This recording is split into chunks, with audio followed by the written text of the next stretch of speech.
En el nombre del Padre, y del Hijo, y del Espíritu Santo. Amén. Padre nuestro que estás en los cielos, santificado sea tu nombre. Venga a nosotros. Hágase tu voluntad, así en la tierra como en el cielo. El pan nuestro de El cada pan día. nuestro de cada día, danos de hoy. Perdona nuestras deudas, así como nosotros perdonamos a nuestros deudores. No nos dejes caer en tentación, mas líbranos del mal. Amén. Dios te salve María, llena eres de gracia, el Señor es contigo. Bendita tú eres entre todas las mujeres, y bendito es. Santa María, Madre de Dios, ruega por nosotros pecadores, ahora y en la hora de nuestra Ahora muerte. y Amén. muerte. Amén. Gloria al Padre, y al Hijo, y al Espíritu Santo. Así como era en un principio, sea hoy y siempre, por los siglos de los siglos. Amén.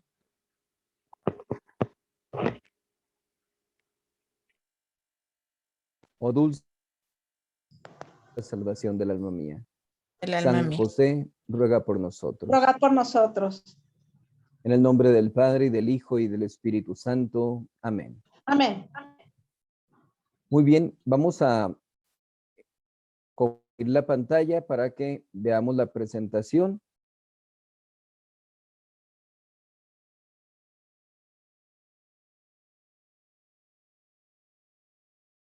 Iniciamos entonces ahora con el misterio de la encarnación.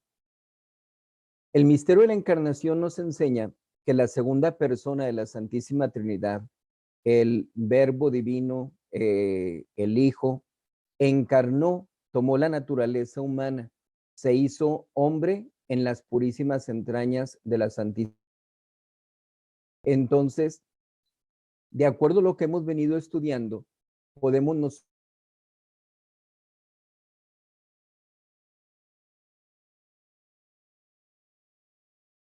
es un misterio esencial para nosotros como católicos. De hecho, por ejemplo, una persona ya adulta, si no está bautizada y quiere bautizarse, no es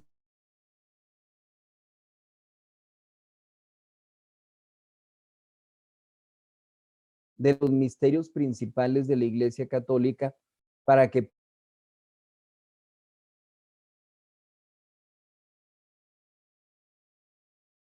es importante que se conozca esto para que no llegue a confundir de ninguna manera, pensando en que Padre, Hijo y Espíritu Santo son el mismo Dios. Ah, bueno, entonces el Espíritu Santo se encarnó o el Padre se encarnó. No, únicamente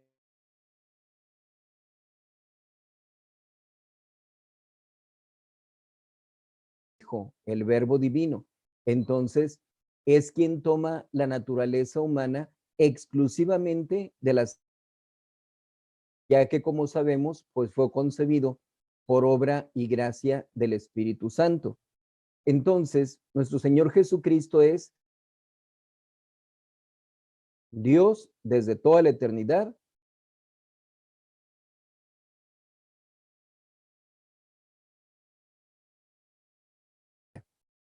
En nuestro Señor Jesucristo hay dos naturalezas, la naturaleza divina y la naturaleza humana. Esta unión forma una sola persona, que es la persona divina. Entonces, aquí es conveniente hacer la distinción que estamos hablando de que son dos naturalezas.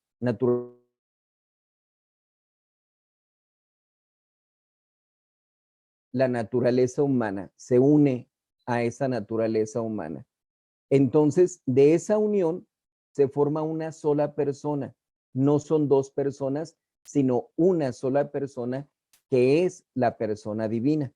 Por eso, como vamos a ver adelante, cuando decimos de la Virgen María, que es madre de nuestro Señor Jesucristo, pues decimos que es madre de Dios. ¿Por qué? Porque Jesucristo es verdad.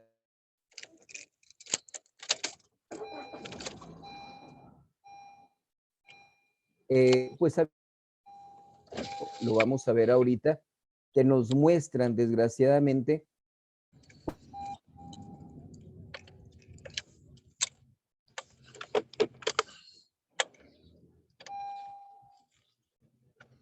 unidad de personas.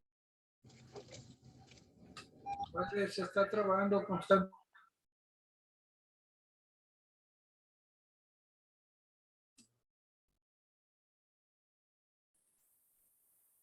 Padre, ya A lo ver. perdimos. ¿Me escuchan? Bueno, ¿sí me Lo escuchan? escuchamos cortado, no se oye fluido.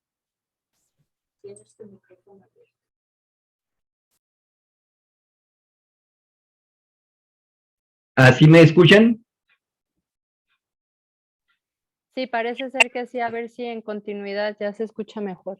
Ok, esperemos en Dios que sí. Bien, entonces decimos que estas dos naturalezas, la divina y la humana, se unen y forman una sola persona que es la persona divina. No hay una persona humana en nuestro Señor Jesucristo, sino una persona divina solamente. Los errores se dividen en tres tipos, que son unos que niegan la naturaleza divina de nuestro Señor Jesucristo, otros que niegan su naturaleza humana y otros que cometen el error sobre el modo de que se dan ambas naturalezas. Entonces, allí es donde se presenta la deficiencia por parte de muchas personas que, como decíamos, pues caen en herejía. Vemos el primer error, los que niegan a Cristo su naturaleza divina. Vemos el caso de Arrio en el siglo IV y que es una herejía que inclusive es un tanto comparada con la herejía del modernismo que vivimos en la actualidad, porque tal como decía San Jerónimo, de la noche a la mañana el orbe se cimbró porque amanecieron siendo arrianos. Creían ser católicos y resultaba que estaban dentro de la herejía del arrianismo. Entonces, por eso se hace cierta comparación con respecto a la situación que vivimos en la actualidad, máxime que a pesar de la definición de la Iglesia, el arrianismo llegó a durar pues prácticamente 3 siglos, duró mucho tiempo. Entonces, decimos, en el caso de Arrio, niega que nuestro Señor Jesucristo sea Dios. Él decía, Jesucristo es una criatura perfectísima, excelente, santísimo, pero no está unido con la sustancia del Padre. Entonces, estaba prácticamente negando esa divinidad. Era el más excelente de los hombres, pero únicamente un hombre, una criatura. En el concilio de Nicea, en el año 325, se condena esa herejía y se define que nuestro Señor Jesucristo, el Hijo, la segunda persona de la Santísima Trinidad, es consubstancial con el Padre, que es lo que vemos nosotros en el credo de la misa. Allí se dice que el Hijo es consubstancial con el Padre, ¿verdad? Para mostrar realmente esa divinidad de nuestro Señor Jesucristo. A pesar de que eso fue definido desde el año 325 en este concilio de Nicea, pues resulta que en la actualidad todavía hay sectas protestantes que niegan la divinidad de nuestro Señor Jesucristo. En el caso de los testigos de Jehová, por ejemplo, pues para ellos fue una persona excelente, fue un profeta, etcétera, etcétera, pero no lo reconocen como Dios. Y en el caso de los mormones, pues hablan de que es como un Dios, ¿verdad? Como si hubiera muchos dioses. Entonces, realmente no le dan el valor como al Padre que nuestro Señor Jesucristo mismo dijo que son uno mismo, pues para las sectas protestantes como estas no lo declaran así. Caen ellos también en esa herejía y una que otra secta protestante también niegan esa divinidad de nuestro Señor Jesucristo.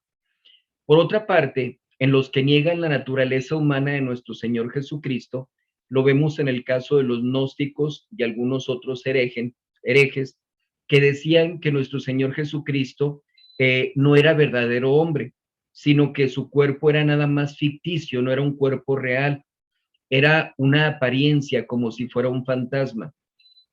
Si nosotros recordamos, después de la resurrección de nuestro Señor Jesucristo, que se aparece a los apóstoles, a los discípulos, les dice al ver que están ellos asustados, no se asusten, vean mis manos y mis pies, mostrándoles las hendiduras de los clavos. No soy un fantasma, les dice. Entonces, muestra su cuerpo físico como una prueba de que no se trataba de un fantasma, que no era un espíritu solamente, sino que era verdaderamente nuestro Señor Jesucristo, completo como lo habían visto antes de su muerte. Entonces, decimos, dentro de las mismas Sagradas Escrituras encontramos la refutación de esas herejías, de esas objeciones que vemos en ciertas partes del tiempo, de la historia de la Iglesia, y en este caso, pues los gnósticos eran los que caían en ese error, ¿verdad? Decir que nuestro Señor Jesucristo no era verdaderamente hombre.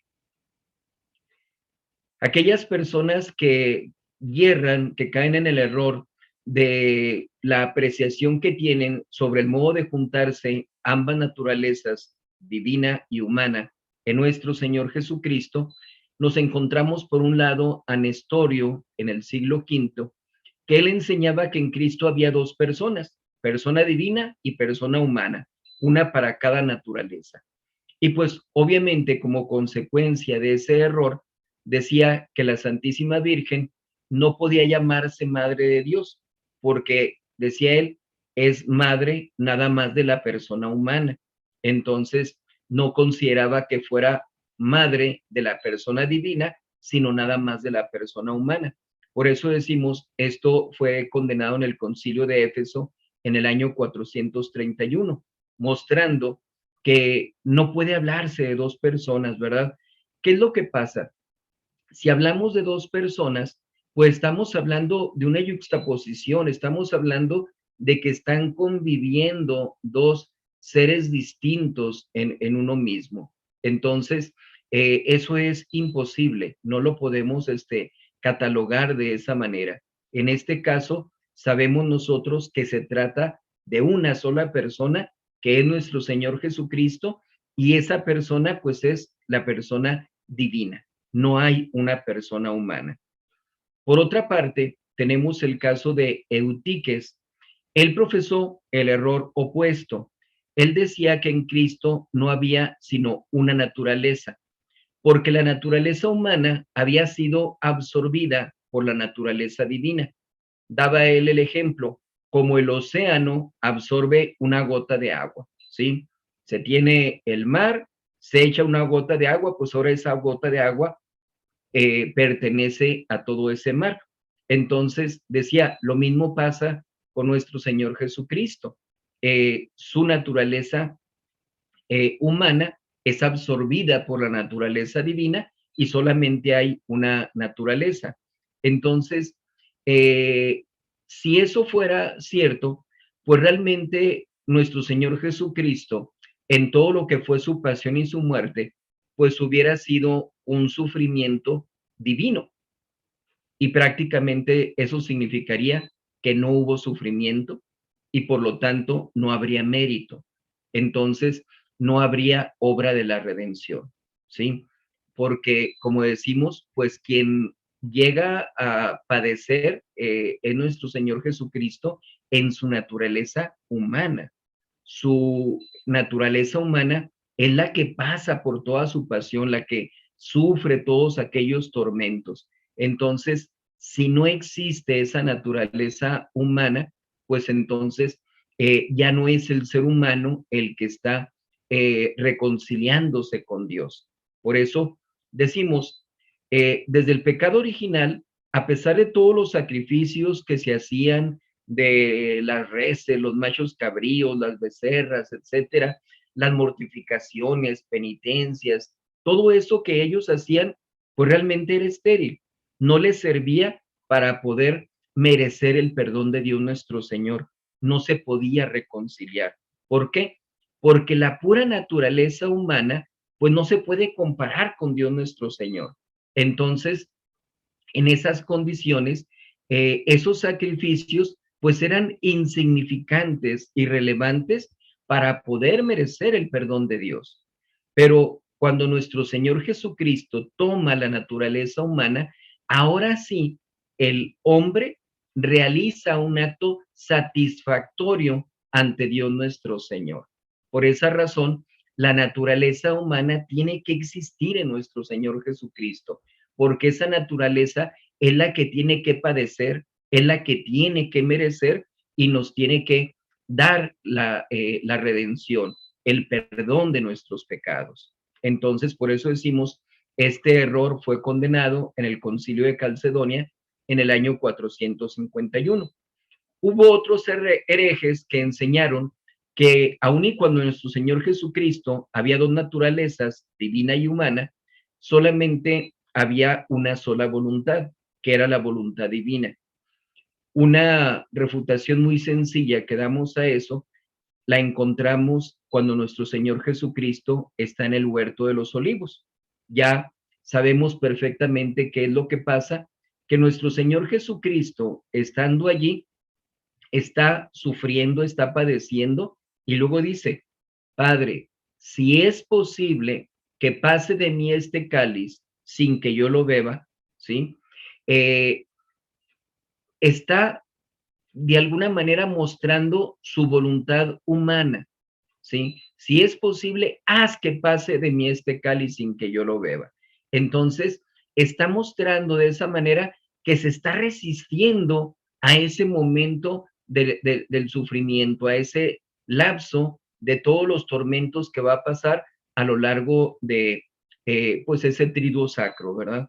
Entonces, esa es la voluntad humana la que se revela, pero luego dice, pero que no se haga mi voluntad, sino la tuya, uniéndose a la voluntad divina.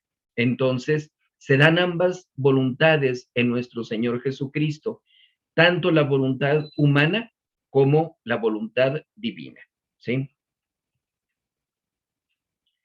Ya que hablamos de nuestro Señor Jesucristo, pues obviamente tenemos que hablar acerca de San José. Ya en su momento hablamos acerca de la Santísima Virgen María, aun y cuando no nos vamos a centrar en San José, pues sí debemos tomar en consideración que es elegido por Dios nuestro Señor para ser el esposo de María, de la Santísima Virgen.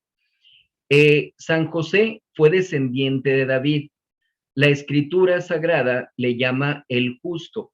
Recordarán ustedes que cuando se da cuenta San José de que la Virgen María está embarazada, tenía el derecho de repudiar a María, a la Virgen, de denunciarla públicamente y que la lapidaran, que la mataran a pedradas. Sin embargo, dice allí en el Evangelio que San José decide repudiarla en secreto, no de manera pública, nada más para sí.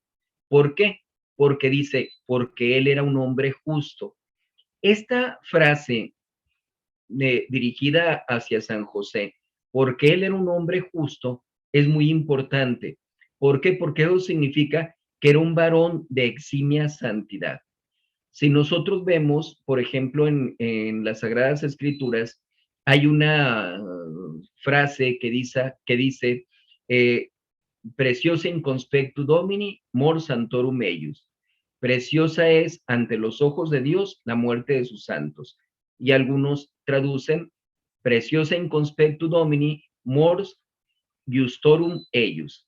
Preciosa es ante los ojos del Señor la muerte de sus justos, mostrando que es para ese entonces pues una similitud, un equivalente de hablar de justicia y santidad, porque tomamos en cuenta que no tenían la gracia santificante, estaban privados de esa gracia por el pecado original.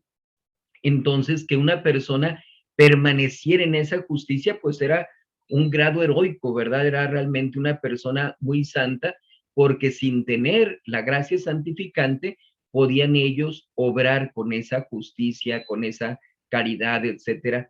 Por eso se dice del Señor San José que él era un hombre justo. Dice, José no fue padre de Cristo por naturaleza, es decir, no fue su padre biológico, como lo sabemos, puesto que Cristo, como hombre, no tuvo padre. Tuvo madre, que fue la Santísima Virgen María, pero realmente fue concebido por obra y gracia del Espíritu Santo, como lo dice el arcángel San Gabriel a la Santísima Virgen María. Sin embargo, dice, se le puede llamar a San José padre de Cristo en un doble sentido. En primer lugar, ante la ley, en cuanto que era el esposo de María. Esto tiene una gran importancia. ¿Por qué razón? Porque aquí nosotros vemos que de acuerdo a pues, las profecías, de acuerdo a las leyes que se marcaban para el pueblo judío, pues de el linaje de David tenía que venir nuestro Señor Jesucristo, el Mesías. Entonces, el padre de el Mesías tenía que tener ese linaje, tenía que ser descendiente de David. Y en el caso de San José, era de esa línea, era descendiente de David.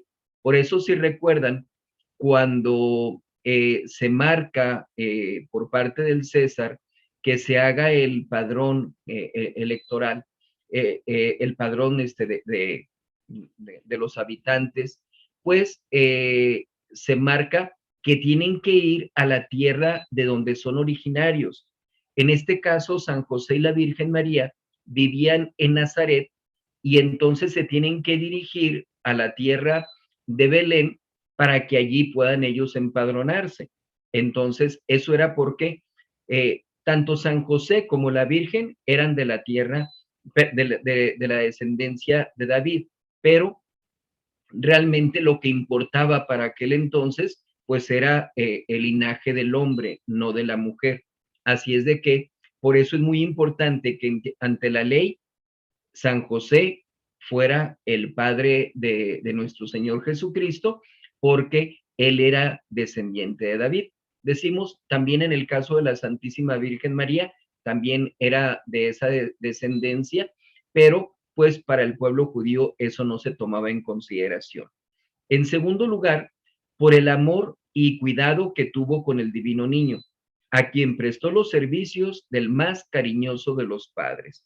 Y pues obviamente la labor que realizó San José para con el niño Jesús e igualmente para con la Santísima Virgen María, pues fue excepcional. Realmente fue de un padre cuidadoso, firme, protector, cariñoso, con toda la atención que fue necesaria, con todo el respeto, con toda la reverencia, con toda la adoración a nuestro Señor Jesucristo, pero siempre cumpliendo con esa labor que él tenía que realizar, la labor que le encomendó Dios de ser el padre putativo o padre adoptivo de nuestro Señor Jesucristo. Lo de padre putativo es llamado padre, ¿verdad? Que podemos traducirlo de esa manera. Anteriormente se decía San José, padre putativo, y se abreviaba nada más San José, fue P.P. Por eso, con el paso del tiempo, a los Josés se les denominaba o se les daba el mote de Pepe, ¿verdad? Por San José, P.P., padre putativo, para los que no lo supieran, caso curioso, ¿verdad? Un detalle ahí sobre San José con respecto a este mote que se les da.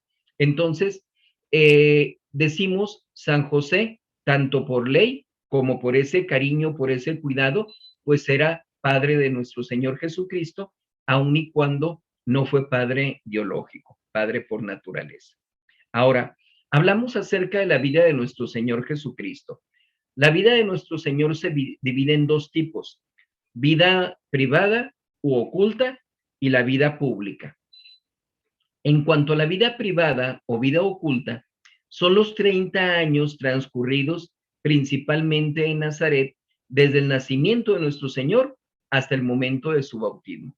Obviamente, pues hubo una parte en Belén, otra parte en Egipto, pero la mayor parte estuvo él en Nazaret. Por eso, cuando se le avisa a Natanael que nuestro Señor Jesucristo ha venido al mundo, que el Mesías ha salido, viene de Nazaret, dice él, ha salido algo bueno de la tierra de Nazaret, ¿verdad? Mostrando cierto escepticismo. Entonces, aquí en este caso decimos, es reconocido nuestro Señor por el tiempo que radica principalmente en la tierra de Nazaret. Y son 30 años prácticamente los de la vida oculta o vida privada de nuestro Señor Jesucristo, desde su nacimiento hasta su bautismo. Aquí tomamos nosotros en consideración sobre el bautismo, que ese bautismo se da a los 30 años en nuestro Señor. Dicho sea de paso, tenemos el argumento, la objeción de parte de los protestantes diciendo que si nuestro Señor Jesucristo fue bautizado a los 30 años, nosotros como católicos estamos mal porque estamos bautizando a los niños desde pequeños. Aquí simplemente decimos que es una argucia, es un engaño de parte de los protestantes, porque tan sencillo como contestarles cómo querían que se bautizara nuestro Señor Jesucristo recién nacido cuando no existía el bautismo, ¿verdad?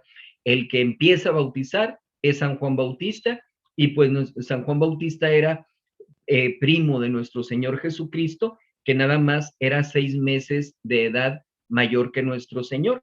Entonces, vemos en la anunciación del arcángel San Gabriel a la Santísima Virgen María, cómo le dice, he aquí que tu parienta, tu prima Isabel, a la que llamaban estéril, ya está en su 6º mes de embarazo. Entonces, Isabel fue la madre de San Juan Bautista. ¿Cómo querían que el niño San Juan Bautista, de menos de un año de edad, fuera a bautizar a nuestro Señor Jesucristo recién nacido, ¿verdad?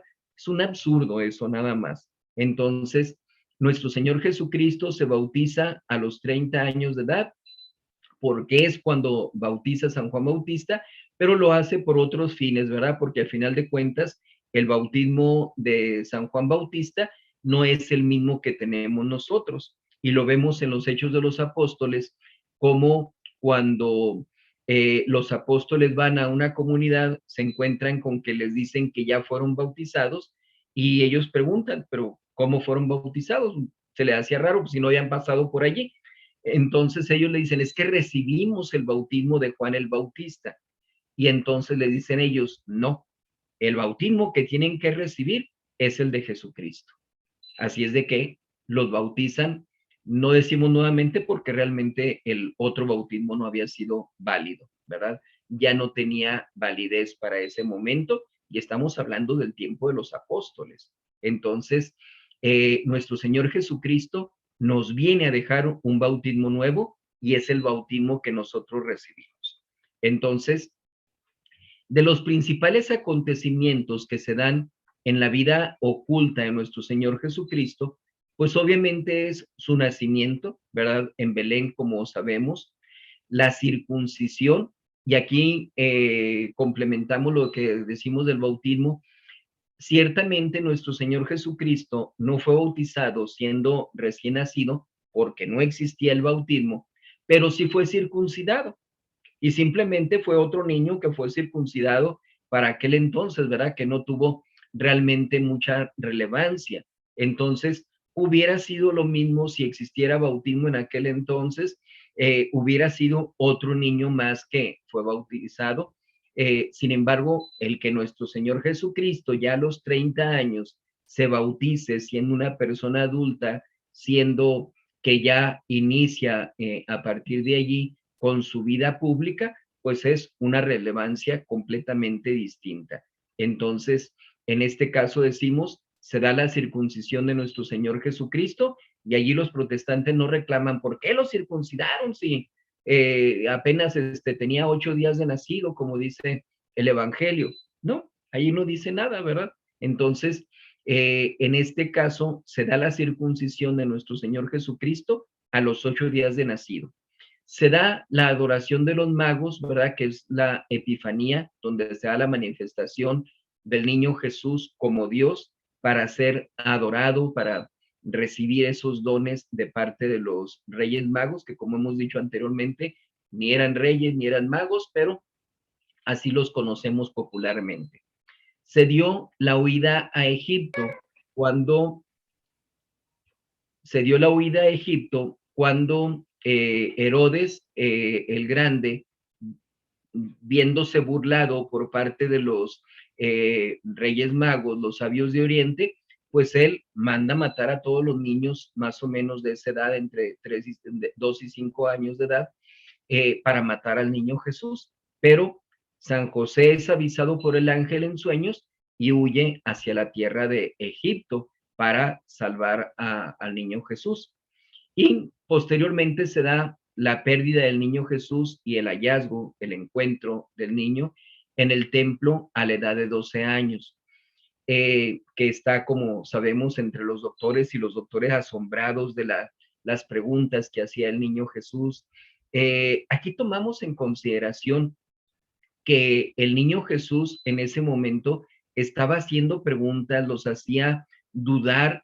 No era prácticamente una predicación, no era una enseñanza directamente, porque para la soberbia de los fariseos, pues no lo hubieran aceptado, pero simplemente les asombra esa sabiduría del niño Jesús por lo que preguntaba, porque eran preguntas que pues los hacían reflexionar, que lo hacían trastabillar en doctrinas que ellos tenían, etcétera.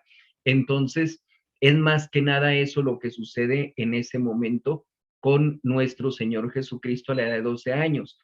Después de los 12 años, no se vuelve a saber nada de nuestro Señor Jesucristo, sino hasta los 30 años de edad. Por eso, a esta etapa se le conoce como vida oculta o vida privada de nuestro Señor Jesucristo.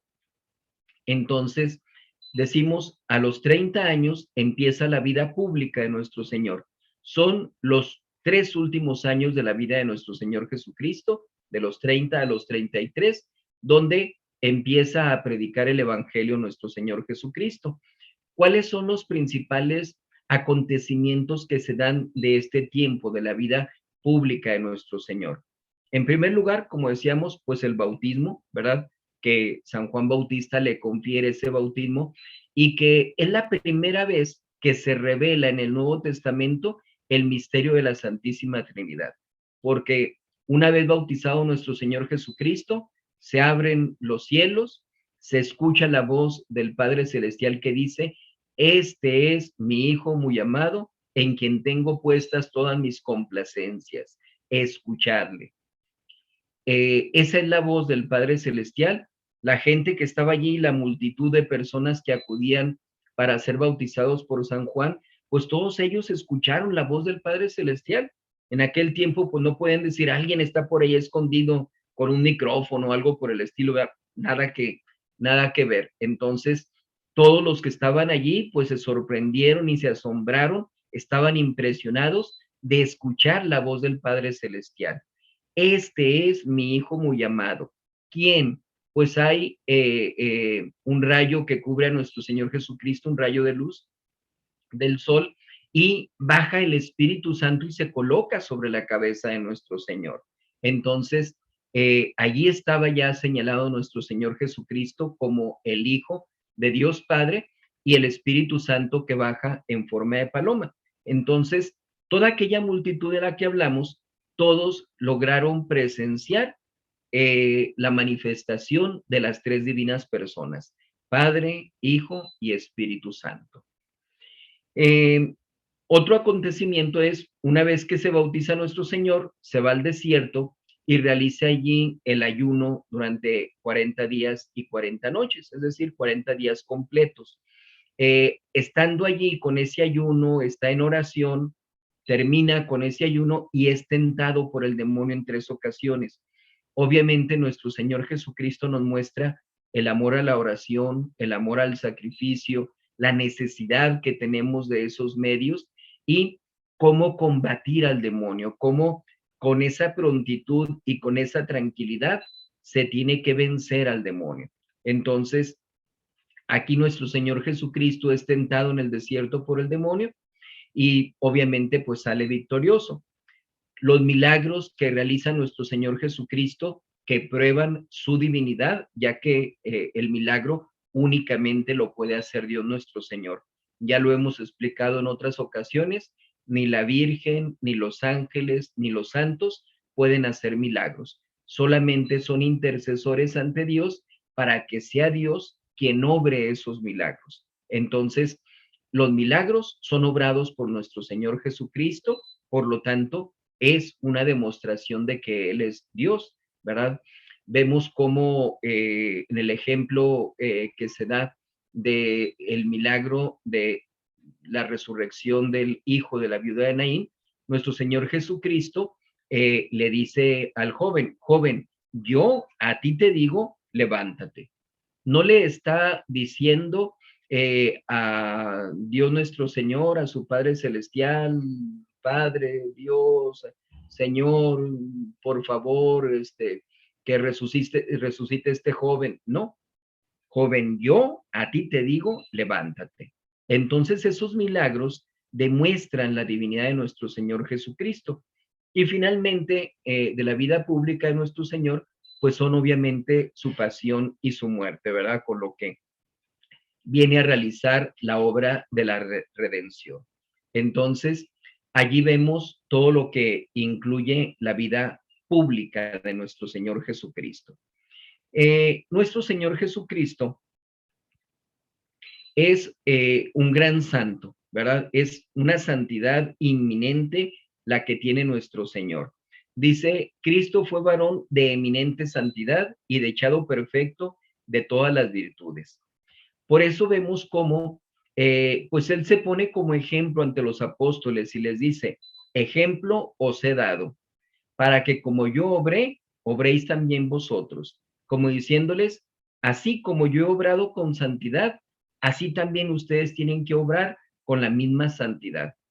Y en el caso de los enemigos les decía, ¿quién de vosotros me arguirá a mí de pecado? ¿Quién de vosotros me convencerá de pecado? ¿Quién puede decir que yo haya cometido un pecado? Y todo el mundo callado, ¿verdad? Nadie podía contestar absolutamente nada a nuestro Señor Jesucristo porque sabían perfectamente que no conocían ningún pecado de nuestro Señor, puesto que no existía, ¿verdad? Entonces, nos queda más que claro la santidad de nuestro Señor Jesucristo. Esa santidad se va reflejando en el día a día, en el minuto a minuto, todo momento nuestro Señor manifestó esa santidad a través de sus virtudes. ¿Cuáles son las virtudes que más llegaron a brillar en nuestro Señor a lo largo de esta vida aquí en el mundo? En primer lugar, el amor y celo por la gloria de Dios. Dice, mi alimento es hacer la voluntad del que me ha enviado. Es decir, estaba buscando la gloria de su Padre Celestial. Así es de que había ese celo, había esa disposición, el amor que tenía su Padre Celestial, pues lo llevaba realmente a estar predicando sobre él y decir, mi doctrina no es mía, es del que me ha enviado. Entonces, de esa manera se muestra esa unidad entre el Padre y nuestro Señor Jesucristo. Por otra parte, vemos la caridad y misericordia para con los hombres. Decía nuestro Señor Jesucristo, venid a mí todos los que estáis angustiados, que yo os aliviaré. Entonces, si vemos nosotros en el Sermón de la Montaña, pues está hablando precisamente de ese consuelo, está hablando de, pues, cómo todos los sacrificios, todas las mortificaciones, todas las virtudes que lleguen a resplandecer en una persona, pues van a ser recompensadas, ¿verdad? Entonces, él estaba siempre dispuesto para brindar ese cobijo a todas las personas, aun y cuando fueran pecadores, viendo que había ese arrepentimiento, ese dolor de sus pecados, pues él estaba prácticamente, podemos decir, con los brazos abiertos para recibir a toda esa gente. Vemos la mansedumbre que tenía para con los pecadores. Decía, vine a salvar a los que habían perecido. Hay otra parte donde decía que el médico pues no viene a curar a los sanos, sino a los enfermos, ¿verdad? Entonces, nuestro Señor Jesucristo viene a obrar con esa misericordia para con los pecadores, para perdonarlos, pero actúa con esa mansedumbre, no actúa con una dureza. Vemos la diferencia en el caso de la mujer adúltera, cómo los fariseos llevan arrastrando, empujando, golpeando a aquella mujer y la dejan allí aventada ante los pies de nuestro Señor Jesucristo, ¿verdad? Esa era la severidad con la que ellos actuaban. La ley de Moisés dice que tiene que ser lapidada y ahí está. Pero nuestro Señor Jesucristo, ¿qué les contesta? El que esté libre de pecado, que arroje la primera piedra. Entonces todos avergonzados, pues empiezan a retirarse. hasta que se queda sola aquella mujer y nuestro Señor Jesucristo le pregunta, mujer, ¿dónde están los que te acusaban? Ya no te están acusando. Y ella dice, no, Señor. Entonces le dice nuestro Señor Jesucristo, yo tampoco te condeno, vete y no peques más, ¿sí? Allí vemos entonces esa caridad, esa mansedumbre, esa tranquilidad, ese cobijo que le da nuestro Señor Jesucristo a aquella mujer adúltera, ¿verdad? Entonces vemos esa mansedumbre y finalmente sobre esto la vida austera y mortificada de nuestro Señor Jesucristo. Dice el Hijo del Hombre no tiene dónde reclinar la cabeza, ¿sí? No se puede decir, Jesucristo vive en tal lugar, vive cómodamente, etcétera. Si desde el momento mismo de su nacimiento nuestro Señor Jesucristo nace en un establo, en un pesebre, pues obviamente cuando Él ya está grande, pues no podía buscar comodidades. Él venía a darnos un ejemplo de vida cristiana. Entonces, por eso hay esa vida austera, hay esa vida mortificada de parte de nuestro Señor Jesucristo. Hablamos de nuestro Señor Jesucristo como taumaturgo. Taumaturgo significa que obra milagros. Jesucristo obró numerosos milagros, muchísimos milagros, incluso el apóstol San Juan dice que no todas las cosas que hizo nuestro Señor fueron escritas en los libros, porque si hubieran querido escribirlas, no cabrían en todos los libros del mundo. Así es como lo dice el apóstol San Juan. Entonces, obró numerosos milagros nuestro Señor Jesucristo en la naturaleza, ¿verdad? Calmar la tempestad y cosas por el estilo, y en los hombres.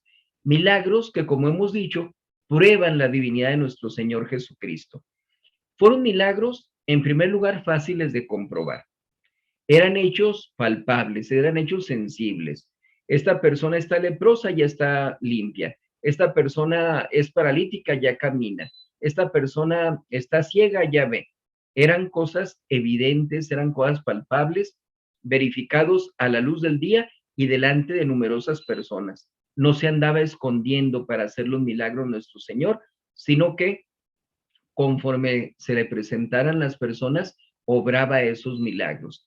Por eso la gente escuchaba de nuestro Señor Jesucristo, sabían que estaba obrando esos milagros y lo iban a buscar a diferentes lugares, por lejanos que estuvieran, para que siguiera realizando esos milagros.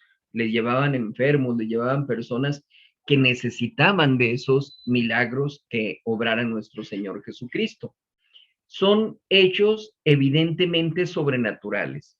No se trata de cosas naturales, no se trata de cosas confusas, no es el hecho de que esta persona tiene un problema en el sistema nervioso y por eso no ve bien o no puede caminar, se le estimula, se le motiva y empieza a caminar o empieza a ver. No, estamos hablando de que por más poder que tenga una persona, un ser humano, nunca va a poder devolver la vista a un ciego de nacimiento o dar la vida a un muerto.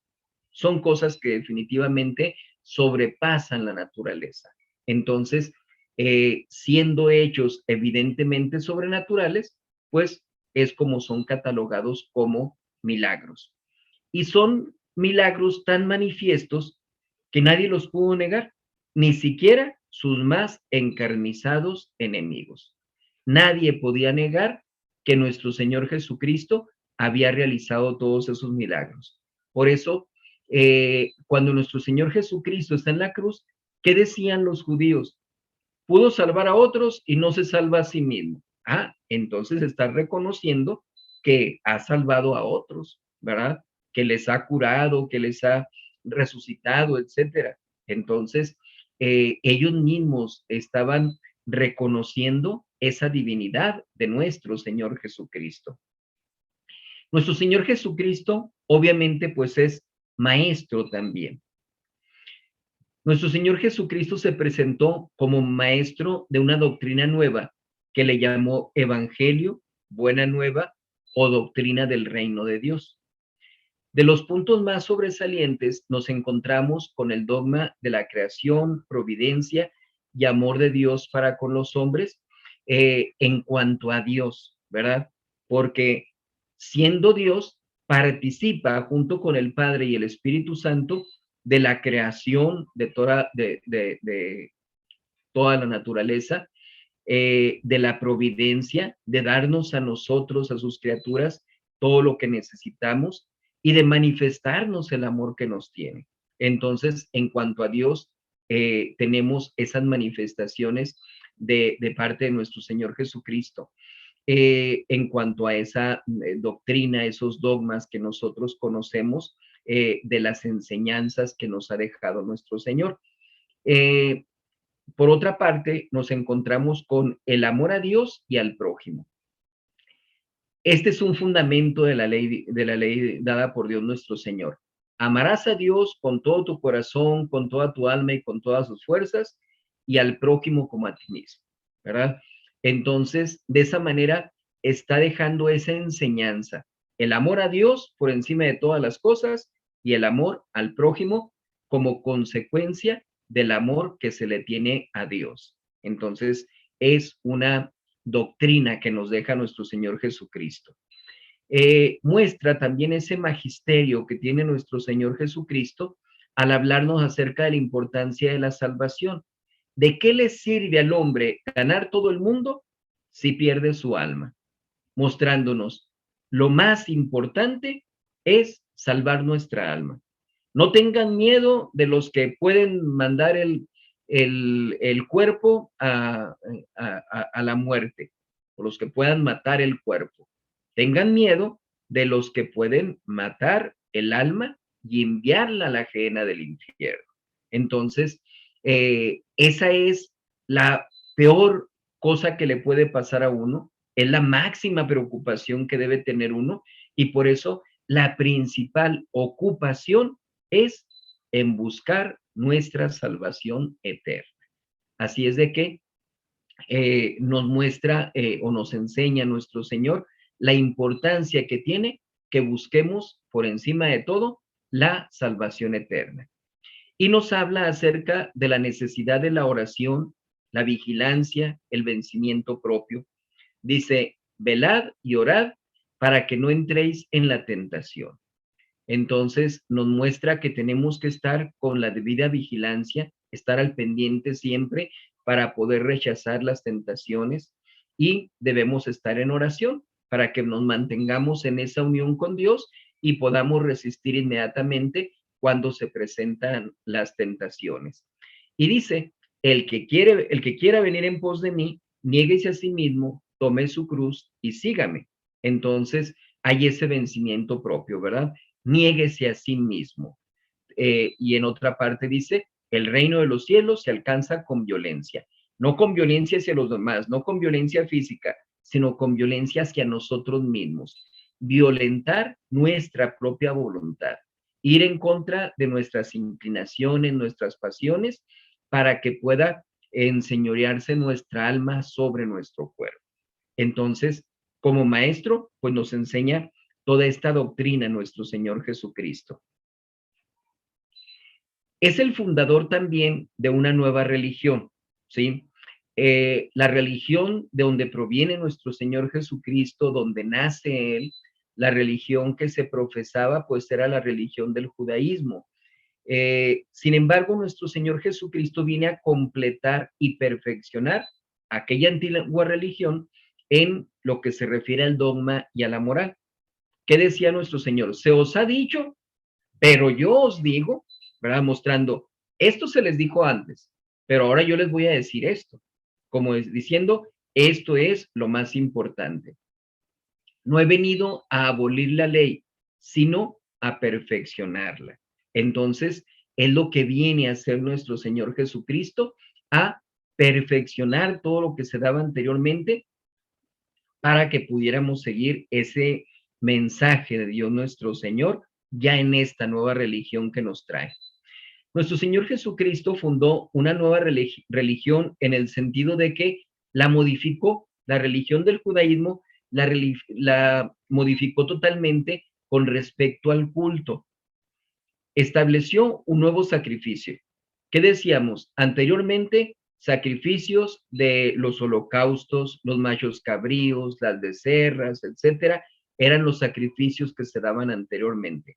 Pero viene nuestro Señor Jesucristo a sacrificarse por nosotros, entregar su vida por nosotros y perpetuar su sacrificio en la celebración de la Santa Misa.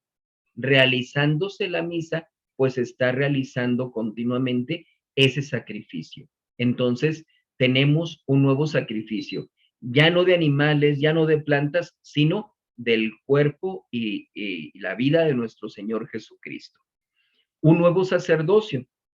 Antiguamente el sacerdocio estaba pues restringido a los descendientes de Leví. Ellos eran los que se dedicaban al sacerdocio. Ya en este caso, nuestro Señor Jesucristo, mediante la vocación, llama a las personas que quiere que sean sacerdotes. Entonces, primeramente, pues llama a los apóstoles, ¿verdad? Y a partir de ahí, pues viene llamando a los sacerdotes, a las personas que van a tener que ejercer ese ministerio. Entonces, hay un sacerdocio distinto al que se estaba realizando anteriormente y pues obviamente lo que decíamos ahorita, que el sacrificio que hacían aquellos sacerdotes era un sacrificio de animales, de plantas. Ahora el sacrificio que se hace, pues es el sacrificio de la Santa Misa. Y hay nuevos medios de santificación. Anteriormente, pues propiamente no había medios de santificación, eran figuras nada más, lavatorios, purificaciones, cosas rituales nada más.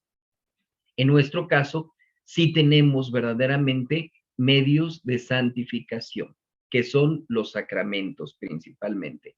Ahí entonces, en esos sacramentos, vemos cómo se nos otorga la gracia de Dios nuestro Señor en 6 sacramentos y en el sacramento de la Eucaristía o comunión, pues no solamente se nos otorga la gracia, sino que se nos otorga a Dios mismo, a nuestro Señor Jesucristo, cuerpo, alma, sangre y divinidad.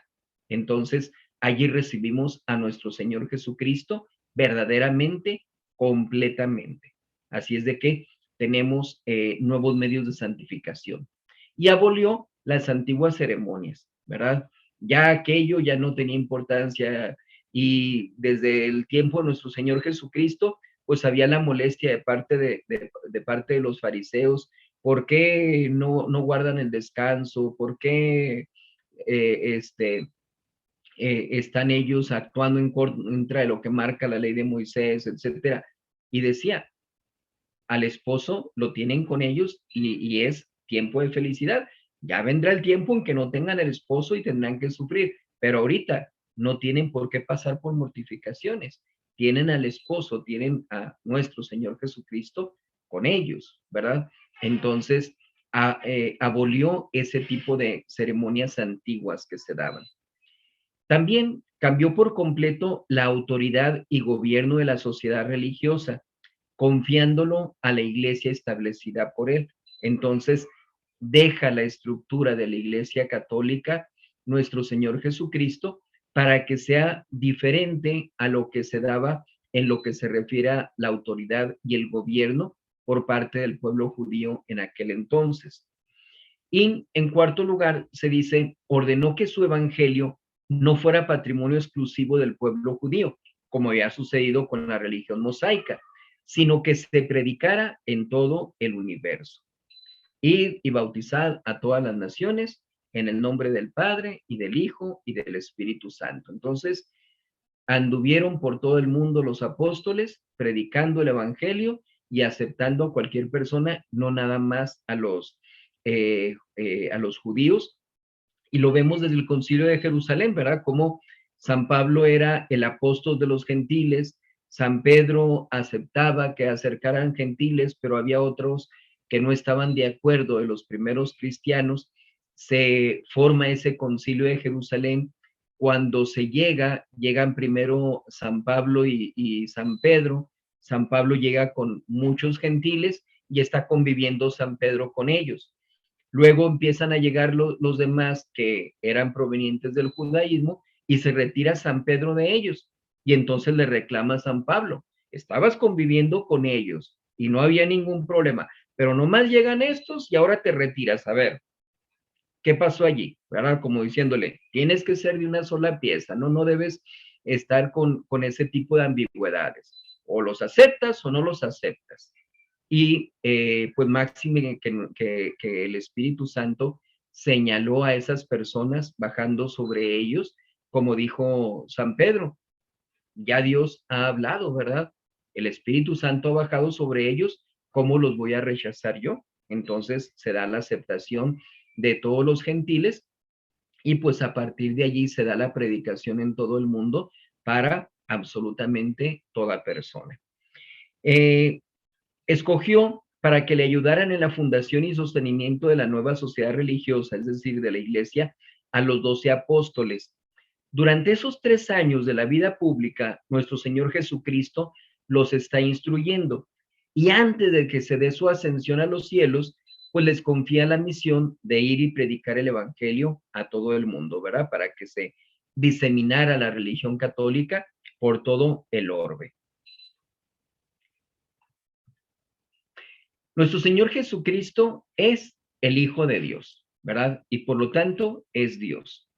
Nuestro Señor Jesucristo se manifestó en múltiples circunstancias como hijo de Dios y enseñó que era hijo de Dios por naturaleza, perdón, que era hijo de Dios por naturaleza y que participaba de la naturaleza del Padre Celestial.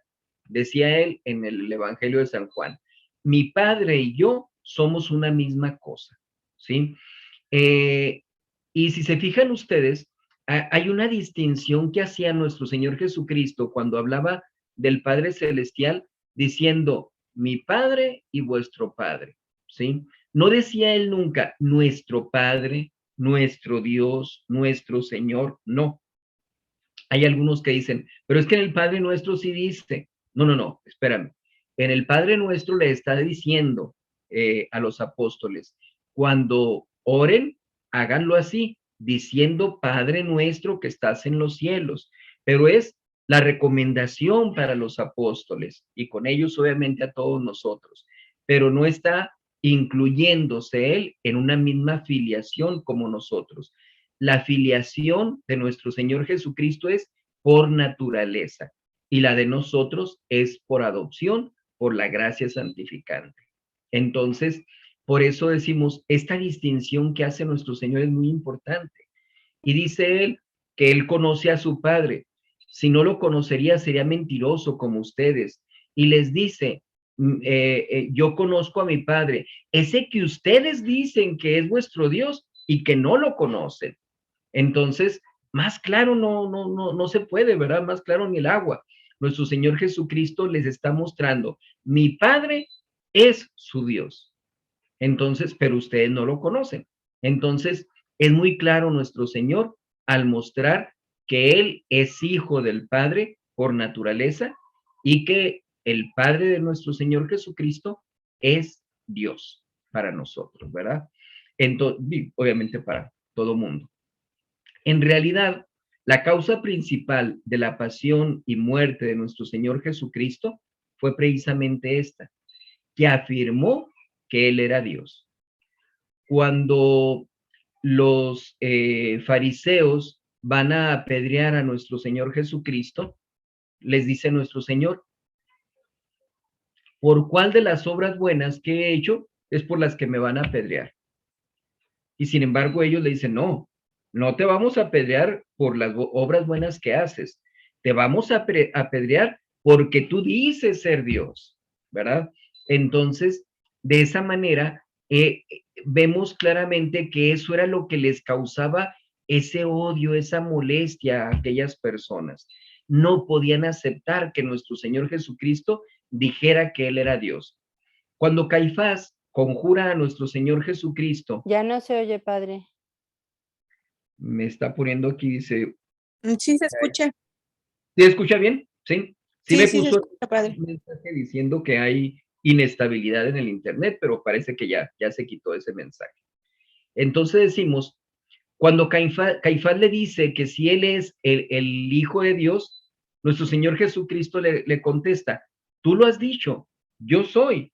Y veréis al Hijo del Hombre sentado a la diestra de la majestad de Dios, venir sobre las nubes del cielo. Caifás en ese momento rasga sus vestiduras, o sea, era una aberración para él lo que estaba escuchando, porque nuestro Señor Jesucristo estaba diciendo que Él era Dios. Entonces dice, ha blasfemado. ¿Qué necesidad tenemos de testigos? ¿No habéis oído la blasfemia? ¿Qué pena merece? Y es cuando toda la gente del Sanedrín dice, reo es de muerte, merece la muerte, ¿verdad? Entonces, por denominarse hijo de Dios, por denominarse Dios prácticamente, es por lo que se sentencia a la muerte a nuestro Señor Jesucristo. Cuando lo llevan ante Pilatos, los judíos gritaban, nosotros tenemos ley y según esa ley debe morir porque se declaró hijo de Dios. Entonces, allí se muestra claramente, están llevando al suplicio de la cruz a nuestro Señor Jesucristo, lo están acusando porque Él dice ser hijo de Dios. Entonces, al manifestar nuestro Señor Jesucristo, que es el Hijo de Dios, pues está diciendo, yo soy el Cristo, yo soy el Mesías, yo soy el que estaban ustedes esperando. Pero, como dice San Juan en el último evangelio de la misa, vino a los suyos y los suyos no le recibieron, ¿verdad? Bien, hablamos entonces sobre los enemigos de nuestro Señor Jesucristo. Los enemigos fueron los fariseos y los saduceos. Podemos decir, eran dos sectas religiosas que había en aquel entonces. Había otros como los esenios, pero realmente los que tenían un poquito más relevancia, pues eran estos dos, los herodianos también, ¿verdad? Entonces, decimos, estas sectas religiosas habían ido corrompiendo, habían ido desvirtuando la religión. En el caso de los fariseos, pues eran los que tenían un poco más de prestigio, eran los que prácticamente controlaban todo. Era una secta religiosa que pretendía seguir con estricta fidelidad la ley de Moisés, ¿sí? Eran tan estrictos así que tenían muchas reglas, ¿sí? Eran exagerados en todas las reglas. Por eso se dice que cuando aquel maestro de la ley le pregunta a nuestro Señor Jesucristo cuál es el primer mandamiento, realmente era cierto. La gran mayoría de ellos, a pesar de ser maestros de la ley, no sabían. ¿Por qué? Porque eran tantas las leyes que tenían que ya no sabían cuál era más importante. Y como habían desvirtuado muchas, pues con mayor razón estaban confundidos sobre eso. Entonces, vemos nosotros que en lo que se refería al guardar el sábado o sábado, pues ellos solamente tenían que caminar cierto número de pasos, solamente tenían que cargar hasta cierta carga, muchas cosas no las podían hacer, muchas obras no se podían hacer en ese día, etcétera. Entonces, acusan a nuestro Señor o ven con malos ojos de realizar curaciones estando en día de sábado, ¿verdad? De sábado. Entonces, por eso decimos, eran muy estrictos, eran muy exagerados, desfiguraban completamente la ley de Moisés porque la hacían consistir en prácticas exteriores, en apariencia, y descuidaban por completo lo fundamental, lo más importante, que es el amor de Dios y el amor del prójimo. Por eso nuestro Señor Jesucristo, primer mandamiento, amarás al Señor tu Dios con todo tu corazón, con toda tu alma y con toda tu mente. Y el segundo mandamiento es igual a este, es semejante a este, amarás a tu prójimo como a ti mismo. Para que les quedara claro, eso es lo más importante, ¿sí? Y cuando preguntan a aquellos con ingenuidad, con mala intención, ¿y quién es mi prójimo? Pues es cuando nuestro Señor Jesucristo les dice aquella parábola del buen samaritano, ¿verdad? Para que puedan saber quién es realmente el prójimo, el que obra con caridad para con sus semejantes. Esos eran los fariseos. Los saduceos, por su parte, eran una secta religiosa inclinada a la incredulidad, al escepticismo. Ellos negaban la existencia de los ángeles, la resurrección de los cuerpos, la inmortalidad del alma. Ellos pensaban solamente en esta vida, ¿verdad? Los goces de la vida presente. Estaban de acuerdo con los fariseos en contentarse con ciertas prácticas exteriores, con ciertas apariencias. Eran menos numerosos que los fariseos, pero también gozaban de cierta influencia porque eran personas de dinero. Recordarán ustedes aquel momento en que se acercan un grupo de saduceos con nuestro Señor Jesucristo y le dicen, maestro, la ley de Moisés marca que si se contrae matrimonio entre una pareja y el marido muere antes de tener hijos con su esposa, la mujer tiene la obligación de casarse con el hermano. Esto se conocía como la ley del levirato. Y entonces le dice, es así que esta mujer se casa, su marido muere, y entonces se casa con el hermano. Pero también este muere.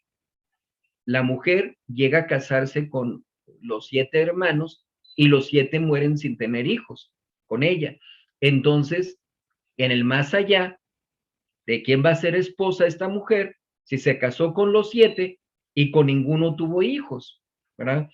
Le muestran eso como una objeción al más allá, diciéndole, no, no existe el más allá. ¿Por qué? Porque entonces, ¿de quién va a ser esposa si se casó con los 7? Entonces, nuestro Señor les dice que en el más allá, pues no va a haber esposo, esposa, hijos, hermanos, etcétera, etcétera, porque toda la relación va a ser espiritual para con Dios nuestro Señor. Decimos, a propósito de eso, sí va a haber el conocimiento, ¿verdad? Porque vamos a tener nuestro entendimiento claro, sí vamos a tener el conocimiento de, él fue mi papá, ella fue mi mamá, mi esposo, mi esposa, mis hijos, mis hermanos, etcétera, etcétera, pero pues lo más sobresaliente, lo más importante, desde luego, va a ser la relación con Dios nuestro Señor, porque en la contemplación de Dios es donde se recibe esa felicidad, es ese lumen gloria, esa luz de la gloria, el ver a Dios nuestro Señor cara a cara, en lo que consiste esa felicidad. Por eso, esas relaciones humanas que nosotros vemos en la actualidad, pues van a ser completamente secundarias, irrelevantes. Vamos a tener amor no nada más hacia nuestra familia nuclear, sino hacia todos los que se hayan salvado, ¿verdad? Entonces, por esa razón, decimos, se da esa respuesta de parte de nuestro Señor Jesucristo a los saduceos.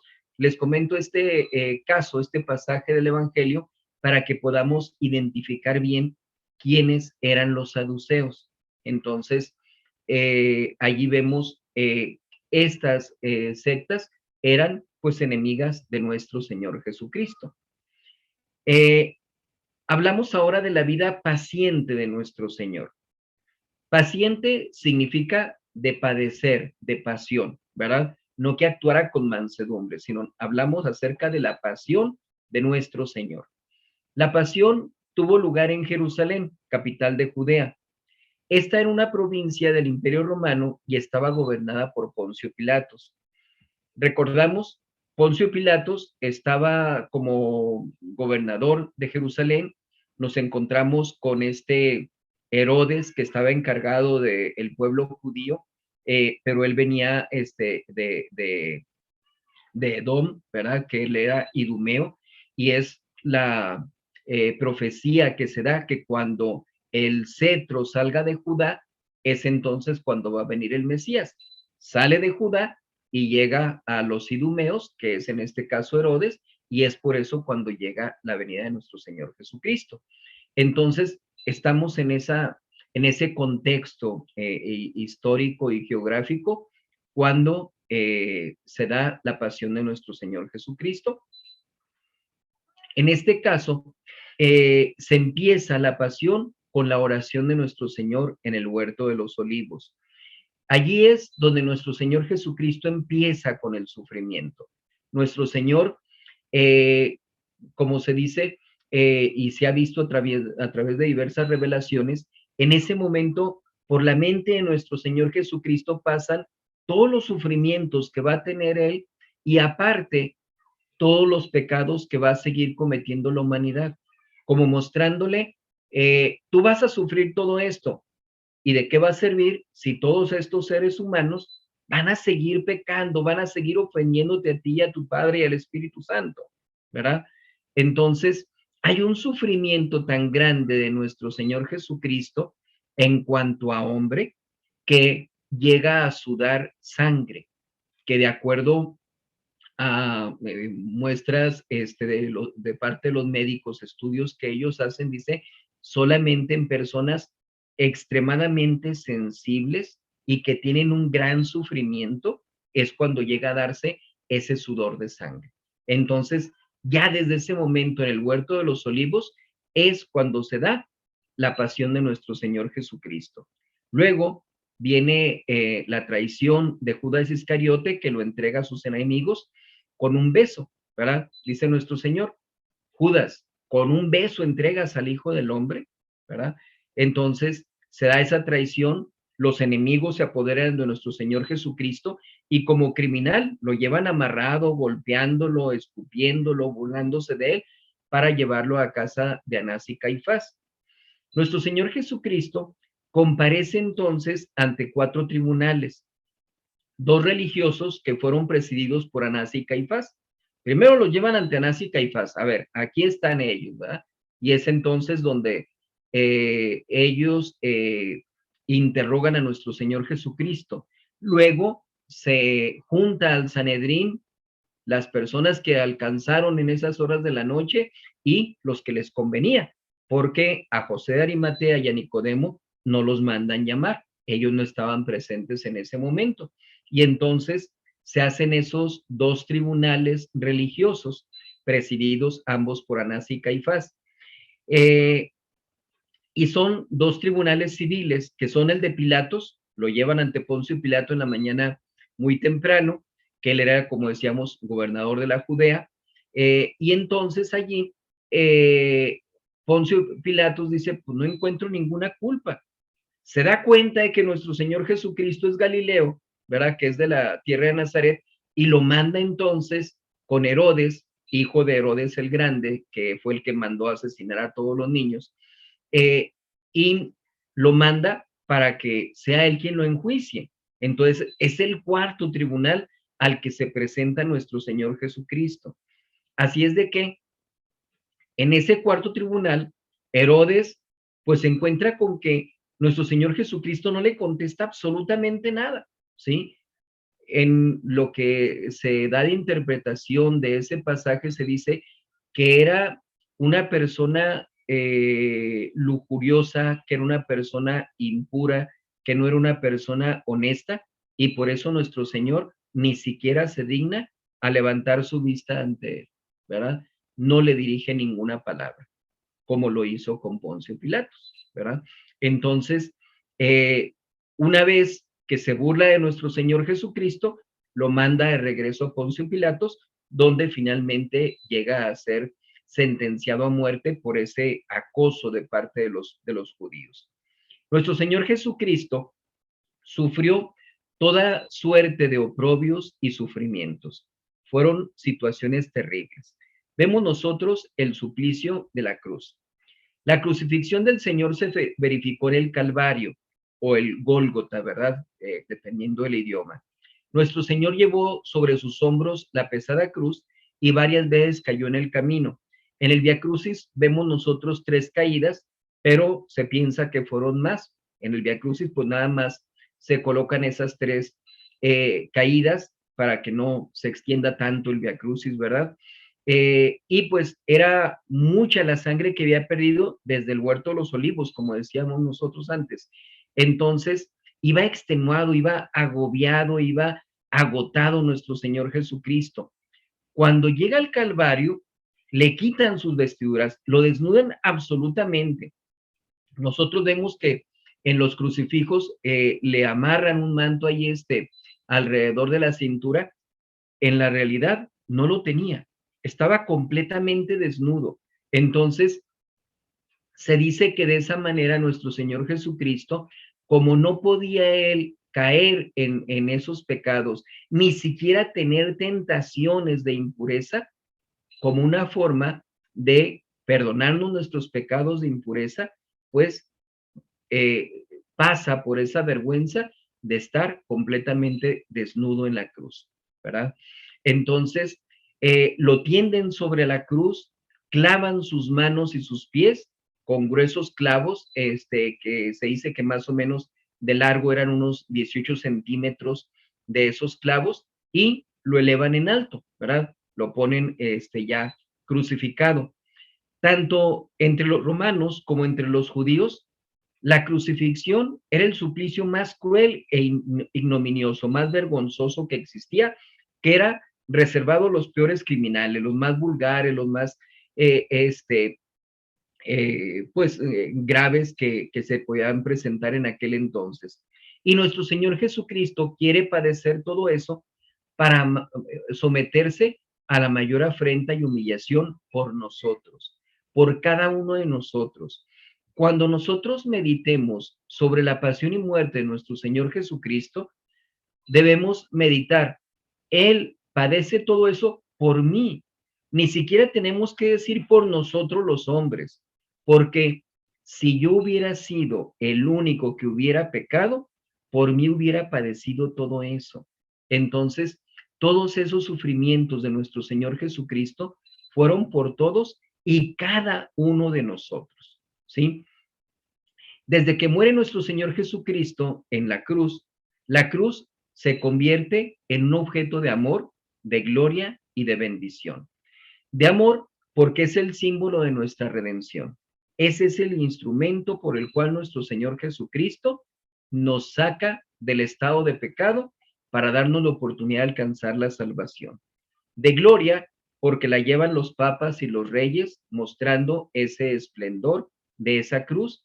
De bendición, porque es fuente innumerable de gracias y de bendiciones. Entonces, a través de la cruz recibimos nosotros infinitas gracias. De los sufrimientos de nuestro Señor Jesucristo, en su cuerpo primeramente, Él fue cruelmente herido, azotado, coronado de espinas, taladrado con clavos y suspendido en la cruz. Tomamos en consideración nosotros que nuestro Señor Jesucristo fue azotado. Para el pueblo judío se marcaba que se tenían que dar 40 azotes menos uno, es decir, 39, por lo que decíamos, por lo exagerado, lo escrupulosos que eran los judíos. Son 40, pero dale 39 para que si te pasas uno, que sean los 40, que no vayan a ser 41, ¿verdad? Como si no sufriera la persona con esos 39 azotes. Entonces, en el caso de los romanos no tenían esa limitante. Si vemos nosotros las revelaciones de Santa Brígida, dice que fueron 300 los azotes que recibió nuestro Señor Jesucristo. Fue coronado de espinas y como nosotros hemos visto a través de la sábana santa, pues no fue una corona alrededor de la cabeza, de la frente de nuestro Señor, sino que cubría toda la cabeza completamente. Entonces, toda la cabeza, todo el cráneo estaba martirizado por las espinas de aquella corona. También sufre nuestro Señor Jesucristo en su reputación, porque fue tratado como blasfemo, como sedicioso, al grado de que prefirieron a Barrabás, que nuestro Señor Jesucristo lo crucifican entre dos ladrones como diciendo, ¿estás tú igual? Preferimos a Barrabás, que era un criminal, en lugar de soltar a nuestro Señor Jesucristo. Entonces, ante la gente, pues la reputación de nuestro Señor la quieren tumbar. Es el sufrimiento en su honor, porque Él fue escupido en su rostro, fue abofeteado en público, lo pasearon por la calle como un loco. Herodes le pone aquella túnica blanca que era muestra de que su mente estaba en blanco también, y es vilipendiado aún en su misma muerte con los más crueles insultos. Entonces, aún estando en la cruz, todavía seguían ellos burlándose y ofendiendo a nuestro Señor Jesucristo. En su espíritu también sufre nuestro Señor, porque Él se ve traicionado por nuestro Señor Jesucristo. Hay una meditación, por ejemplo, que habla de las miradas de nuestro Señor Jesucristo y hace un comparativo entre las miradas que se ven en los evangelios, por ejemplo, la mirada que le dirige al joven cuando le dice, nada más te falta una cosa, ve, vende lo que tienes, dalo a los pobres y entonces ven y sígueme. Y se retira aquel joven, como diciendo, no lo voy a hacer. Y nuestro Señor lo ve pues con compasión, ¿verdad? Con tristeza, de ver cómo no estaba teniendo esa firmeza en su voluntad, como él aparentemente mostraba en principio. ¿Cuál es la mirada que tiene para con Judas Iscariote, que lo traiciona, que realmente Judas lo entrega, lo vende a nuestro Señor Jesucristo, y la mirada que le dirige a San Pedro después que lo ha negado, cuando él decía, aun y cuando todos te nieguen, yo no te voy a negar, ¿verdad? Entonces, esas miradas, pues, son dirigidas a estas personas y son sufrimientos en el espíritu, en el alma de nuestro Señor Jesucristo. Es abandonado por todos sus discípulos, todos se van, excepto San Juan, que de momento al principio se va, pero luego regresa con la Santísima Virgen ya en lo que es el Via Crucis. Vio también, obviamente, a su Santísima Madre, la Virgen María. Ver sufrir a una madre es un gran dolor, ¿verdad? Y uno quiere quitarle el dolor a esa madre, quiere quitarle el sufrimiento, quiere de alguna forma calmar ese dolor, pero decir yo soy la causa de ese dolor hace que se multiplique todavía más el dolor, el padecimiento. Es mayor el sufrimiento de nuestro Señor Jesucristo porque no le puede buscar ningún alivio en ese momento. Entonces, todo eso lo padece nuestro Señor Jesucristo, son los sufrimientos que tiene nuestro Señor. Podemos decir que los sufrimientos físicos más crueles que ha tenido nuestro Señor fue la flagelación, que decíamos, aparentemente 300 azotes, la coronación de espinas en todo el cráneo, el desgarramiento de su carne al quitarle los vestidos para la crucifixión. Fíjense, aquí hay que tomar en consideración esto. Nuestro Señor Jesucristo estuvo derramando sangre, su vestidura se estuvo pegando a su cuerpo y entonces le arrancaron los vestidos para poder colocarlo en la cruz y de esa manera, pues, vuelven a desgarrar la carne de nuestro Señor Jesucristo. Hacemos aquí un paréntesis para comentarles, una de las personas que me ha tocado a mí ver sufrir más fue una jovencita en Hermosillo, Gretel, que en paz descanse. Esta muchachita tenía una enfermedad que consistía en que se le caía la piel, entonces su cuerpo estaba llagado. Ella en la noche no podía acostarse a dormir porque el sufrimiento de las llagas que tenía en su cuerpo pues no le permitían estar acostada. Entonces ella se recargaba en la pared y el cansancio, el sueño la iba agotando, se quedaba dormida y pues en ocasiones quedaba así recargada en la pared, en otras ocasiones caía tendida en la cama. Y ella me comentaba que en la mañana que se levantaba, en la noche le ponían a ella una camiseta grande y en la mañana que se levantaba, pues esa camiseta estaba pegada a su cuerpo con la sangre. Entonces su mamá tenía que ir a arrancarle la camiseta para poder quitársela, que no le infectara, ¿verdad? Que no fuera a quedarse pegada a su cuerpo. Entonces, pues era un sufrimiento horrible. Entonces, les digo, es de las cosas más graves que me ha tocado ver a mí en cuanto a un sufrimiento humano. En este caso, hablamos de que es algo semejante lo que padeció Gretel con lo que padeció nuestro Señor Jesucristo. Así es de que ese momento es desgarrador realmente para nuestro Señor. Se le clava en la cruz y, como lo hemos dicho en otras pláticas, nuestro Señor Jesucristo, al momento de clavar sus manos, pues los clavos se ponen aquí, en esta parte, que es lo que se llama el espacio de Destot o espacio vacío. Dice en el Vía Crucis que los verdugos hunden los clavos en sus manos y en los pies con la destreza que les da el hábito. Se dice entonces que aun y cuando pusieran en cualquier parte de esta parte, de la parte inferior de la palma de la mano, aun donde pusieran el clavo, al momento de clavar, pues se deslizaba hacia ese espacio vacío. Y en ese espacio vacío está el llamado nervio mediano, que basta con que nosotros apretemos un poco en esa parte para que sintamos pues un dolor un poquito fuerte. Pero imagínense que es un clavo el que está traspasando la mano. Entonces, nuestro Señor Jesucristo tuvo ese sufrimiento. Es enclavado en la cruz. Ya sea que se pusiera el travesaño llamado patibulum sobre el estípite, que es el palo vertical, ¿sí? Al momento de colocarlo, ya con nuestro Señor Jesucristo ahí, va colgado nuestro Señor Jesucristo en sus manos, que están clavadas ahí en ese travesaño, y lo colocan sobre el estípite, sobre ese madero, ¿verdad? Entonces, el dolor es inmenso, es terrible.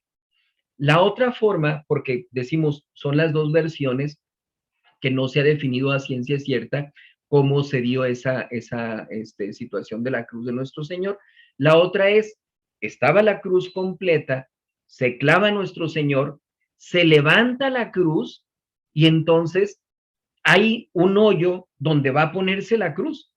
Entonces se desliza la cruz y cae en ese lugar. Obviamente, pues se da ese golpeteo para nuestro Señor. Entonces, ese momento de ser crucificado nuestro Señor Jesucristo, pues definitivamente es terrible. Y ya estando crucificado, pues se da la sed de nuestro Señor, ¿verdad? Tengo sed, que siente sed, ¿y qué es lo que le llevan? Vinagre y hiel a nuestro Señor, para hacer más grande ese sufrimiento. Nuestro Señor Jesucristo permanece 3 horas en la cruz, desde las 12 hasta las 3. En la Biblia dice, de la hora sexta a la hora novena, o sexta a nona.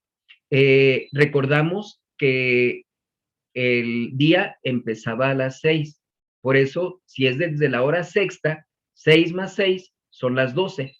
Y termina la hora de nona, la hora novena, 9 más 6 son 15. Las 15 horas son las 3 de la tarde. Entonces, de las 12 del mediodía hasta las 3 de la tarde, está allí nuestro Señor Jesucristo crucificado.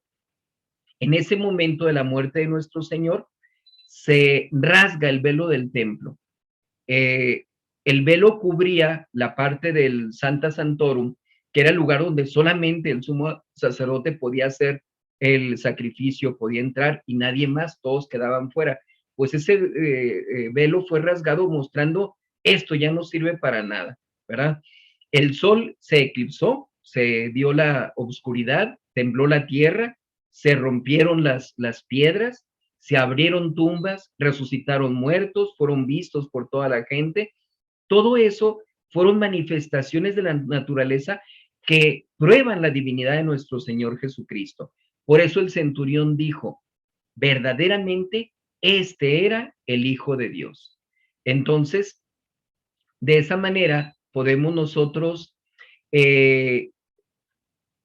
concluir cómo en lo que se refiere a la muerte de nuestro Señor Jesucristo, pues se tuvieron todos los sufrimientos, todos los tormentos, como para que nosotros vayamos meditando, desmenuzando uno por uno, para decir, eso es lo que hizo nuestro Señor por mí. Esa es cada uno de los sufrimientos que tuvo por mi causa nuestro Señor Jesucristo. Entonces, terminamos esta clase hasta el día de hoy. Les agradezco su presencia. Les encargo su nombre en el chat para checar la asistencia. Y con el favor de Dios nos veríamos dentro de 2 semanas con el curso de religión. Próxima semana también con el favor de Dios el miércoles con el curso de espiritualidad para quienes estén en él. Entonces, por lo pronto, terminamos con una oración. En el nombre del Padre, y del Hijo, y del Espíritu Santo. Amén. Dios te salve María, llena eres de gracia, el Señor es contigo. Bendita tú eres entre todas las mujeres, y bendito es el fruto de tu vientre, Jesús. Santa María, Madre de Dios, ruega por nosotros los pecadores, ahora y en la hora de nuestra muerte. Amén. Gloria al Padre, y al Hijo, y al Espíritu Santo. Así como era en un principio, ahora y siempre por los siglos de los siglos. Amén. Sagrado Corazón de Jesús, En vos confío. oh dulce corazón de María, De De la salvación del alma. alma mía. Señor San José, Ruega por Ruega por nosotros. en el nombre del Padre, y del Hijo, y del Espíritu Santo. Amén. Que Amén. Dios les bendiga, cuídense mucho. Buenas noches, Padre, Dios lo bendiga. Buenas noches.